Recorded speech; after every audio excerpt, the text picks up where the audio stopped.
मैं doctor Anjali Jaipal, associate professor SD government college Beawar. आज ई content में हमारा टॉपिक है सामाजिक अनुसंधान। सामाजिक अनुसंधान समाजशास्त्र की एक महत्वपूर्ण अवधारणा है। जैसा कि हम जानते हैं कि संसार में अनेक प्राणी हैं, परंतु मानव ही ऐसा प्राणी है जो प्रारंभ से ही अपने पर्यावरण के प्रति जागरूक और जिज्ञासु रहा है। अतः निरंतर खोज करता रहा है कि किन किन परिस्थितियों में किन किन कारणों से कौन से परिणाम निकलते हैं। मानव की इस जिज्ञासु प्रवृत्ति के कारण ही वह अपने चारों ओर की दुनिया को देखने और समझने का प्रयास करता है। जैसे दिन रात क्यों होते हैं, वर्षा कैसे होती है, ऋतुएं कैसे बदलती है।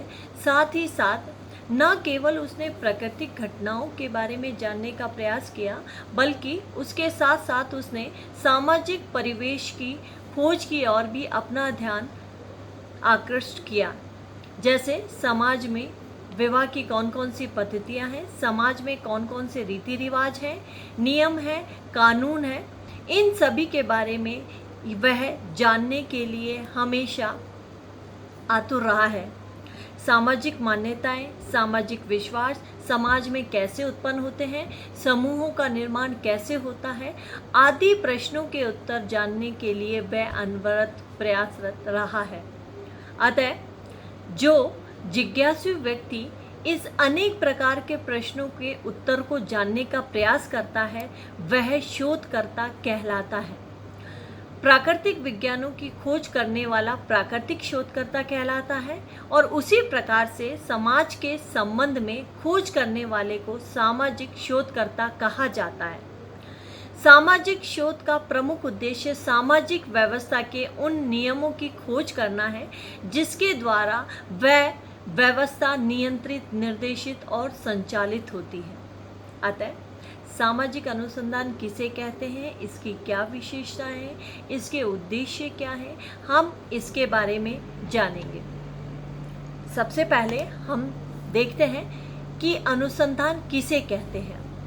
अनुसंधान, सबसे पहले अनुसंधान की परिभाषा स्मॉल के द्वारा इन्होंने बताया है कि सामाजिक अनुसंधान केवल वस्तुओं को खोज निकालने का एक प्रयास है।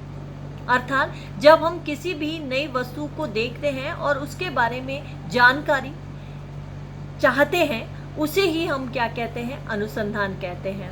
रेडमैन और मौरी के अनुसार नवीन ज्ञान की प्राप्ति हेतु व्यवस्थित जो प्रयत्न किए जाते हैं उसे ही हम अनुसंधान कहते हैं।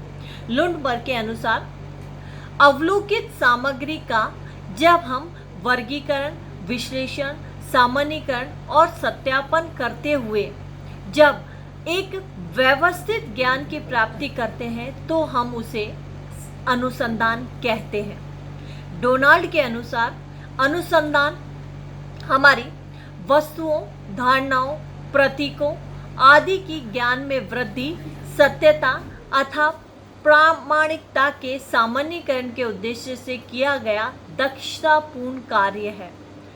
चाहे वह ज्ञान हो, चाहे किसी के सिद्धांत के निर्माण के लिए हो या कला के अभ्यास के लिए हो। अतः इन सब परिभाषाओं को देखते हुए हम कह सकते हैं कि अनुसंधान एक प्रकार से ज्ञान में वृद्धि करने के लिए किया गया प्रयत्न है।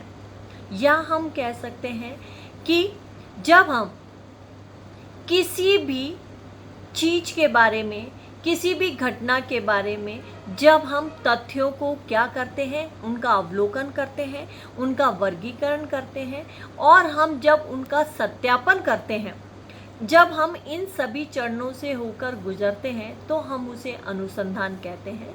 अतः अनुसंधान नवीन ज्ञान की खोज करने का एक साधन है।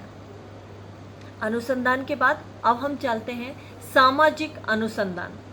जैसा कि हम जानते हैं, मानव समूह, मानव समाज, सामाजिक व्यवहार, सामाजिक अव्यवस्था और इसमें होने वाले परिवर्तनों का जब हम वैज्ञानिक पद्धतियों या चरणों को अपनाते हुए अध्ययन करते हैं तो उसे हम सामाजिक अनुसंधान कहते हैं। अध्ययन के आरंभ में हम कोई ना कोई प्राकल्पना लेकर चलते हैं। हम उस प्राकल्पना की जांच करते हैं। प्राकल्पना अर्थात एक प्रकार से हमारा कच्चा अनुमान है जिसकी सत्यता की जांच हमें की जानी बाकी है। अतः हम अध्ययन में सबसे पहले एक प्राकल्पना लेके चलते हैं और उस प्राकल्पना की हम तथ्यों के द्वारा जांच करते हैं। यदि वह सिद्ध होती है तो हम उसके आधार पर सिद्धांतों का निर्माण करते हैं। हम पुराने सामाजिक सिद्धांतों की सत्यता की जांच भी इसी अनुसंधान के द्वारा करते हैं। अनुसंधान के द्वारा हम लोग तथ्यों के द्वारा हम किसी भी सामग्री को एकत्रित करते हैं। फॉर एग्जाम्पल, हम वैज्ञानिक पद्धतियों को काम में लेते हैं, जैसे अवलोकन, साक्षात्कार, अनुसूची, प्रश्नावली, व्यक्तिक प्रलेख, जीवन इतिहास आदि के द्वारा हम तथ्यों को एकत्रित करते हैं। अतः सामाजिक अनुसंधान को समझने के लिए हम इसकी परिभाषाओं की ओर चलते हैं। सबसे पहले है मोजर की परिभाषा। इन्होंने अपनी book research method in social relations में इसकी परिभाषा दी है। इनके अनुसार सामाजिक अनुसंधान सामाजिक घटनाओं और समस्याओं के संबंध में नवीन ज्ञान प्राप्त करने का एक कार्य है। बोगार्डस के अनुसार, बोगार्डस ने अपनी बुक सोशियोलॉजी में लिखा है कि एक साथ रहने वाले लोगों के जीवन में क्रियाशील अंतर्निहित प्रक्रियाओं की खोज ही सामाजिक अनुसंधान है। पीवी यंग के अनुसार इन्होंने बताया है कि सामाजिक अनुसंधान का उद्देश्य तार्किक और क्रमबद्ध पद्धतियों के द्वारा नवीन तथ्यों की खोज है तथा इसमें साथ ही हम पुराने तथ्यों की परीक्षा और सत्यापन, साथ ही पारस्परिक संबंधों, कार्य कारण की व्याख्या आदि किया करते हैं। बोगार्डस के अनुसार सामाजिक अनुसंधान एक वैज्ञानिक प्रयत्न है।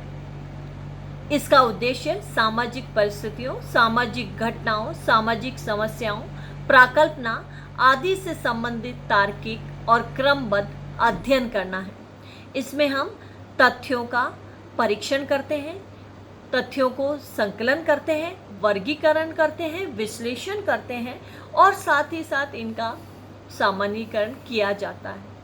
इसके आधार पर हम नए सिद्धांतों का निर्माण करते हैं और पुराने सिद्धांतों की जांच भी करते हैं। इस प्रकार हमने देखा अनुसंधान का इंट्रोडक्शन और अनुसंधान का मीनिंग एंड डेफिनेशन।